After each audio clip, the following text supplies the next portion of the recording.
Imagine turning a thriving tech career in the United States upside down because your homeland is under attack, and then using your skills to build an army of robots to defend it.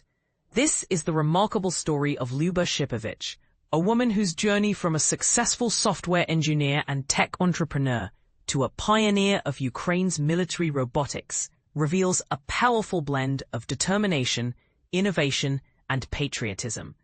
But here's where it gets controversial. Should civilians step into military roles, and how far should technology replace human soldiers on the front lines? Before Russia launched a full-scale invasion, Lyuba Shipovich enjoyed a comfortable life in the US, running a fintech company and planning to expand her business across Europe.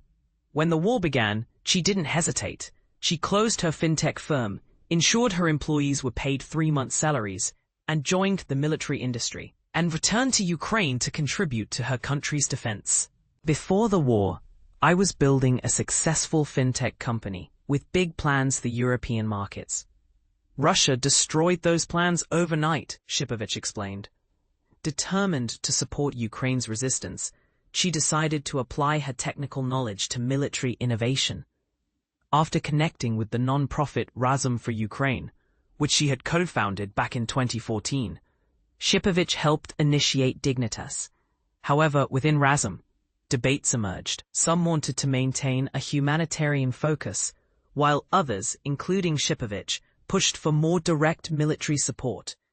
By late 2022, those committed to military and veterans projects split off to form Dignitas, officially established in February 2023 as an organization with a presence in both the United States and Ukraine. Dignitas quickly became a hub for integrating new technologies into Ukraine's armed forces, with the goal of saving as many lives as possible.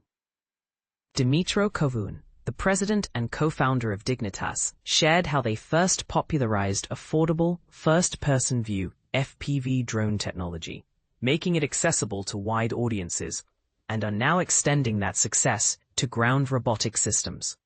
Facing overwhelming numbers and resources from Russia, Ukraine has been experiencing a critical shortage of manpower. While outnumbered and outspent, Ukrainian forces have inflicted disproportionately high casualties on Russian troops, approximately 14 Russians for every Ukrainian soldier, according to US intelligence. Increasing that ratio is vital, and technology is a key factor in making it possible. Shipovich's early focus was on drones. One notable success was supporting Victory Drones, a program launched by Maria Berlinska to scale drone operations for Ukraine's military. Dignitas stood out as the first to organize public fundraising campaigns to purchase SPV drones and even began offering FPV training at official armed forces centers. Their efforts also persuaded the Ministry of Defense to start procurement of these technologies. Yet, Shipovich didn't stop there. 2 years ago, Dignitas launched an under-the-radar campaign to fund explosive vehicles, essentially early prototypes of ground robots. These units were delivered to the battlefield near Avdiivka, and their development was kept secret to prevent Russian interference. By late 2023 and early 2024, some Ukrainian military units were already deploying these robots in combat situations. Now, Shipovich's focus has shifted decisively to ground robotics, developing unmanned ground vehicles, UGVs, that can be rapidly adopted across Ukraine's front line. Impressively, she states that 99% of military ground drones are created by Ukrainian engineers. The latest project, Victory Robots, aims to broaden this capability. Combat commanders have witnessed the impact firsthand. Andriy, known by his call sign Student and commander of the Bulava Battalion in the 72nd Mechanized Brigade, reported that prior to robots, logistical losses could reach as many as 10 vehicles per week, mostly pickups, with some nights losing 2 vehicles.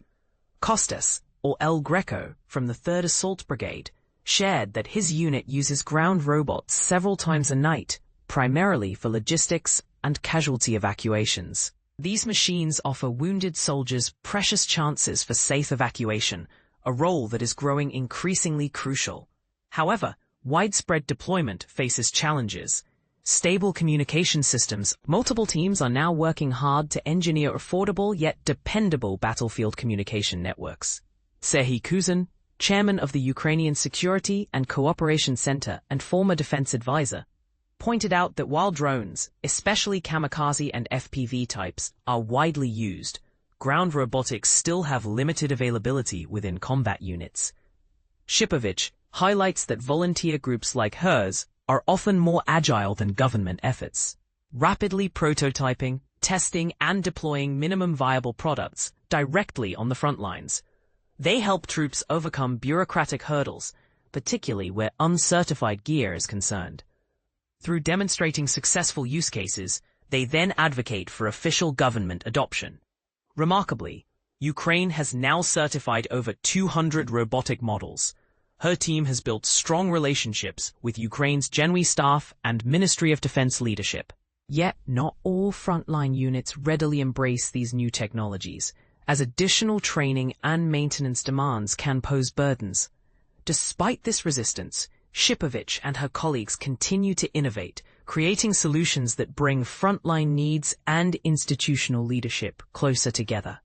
Each month, she tours frontline brigades, gathering direct feedback to identify problems and share effective practices.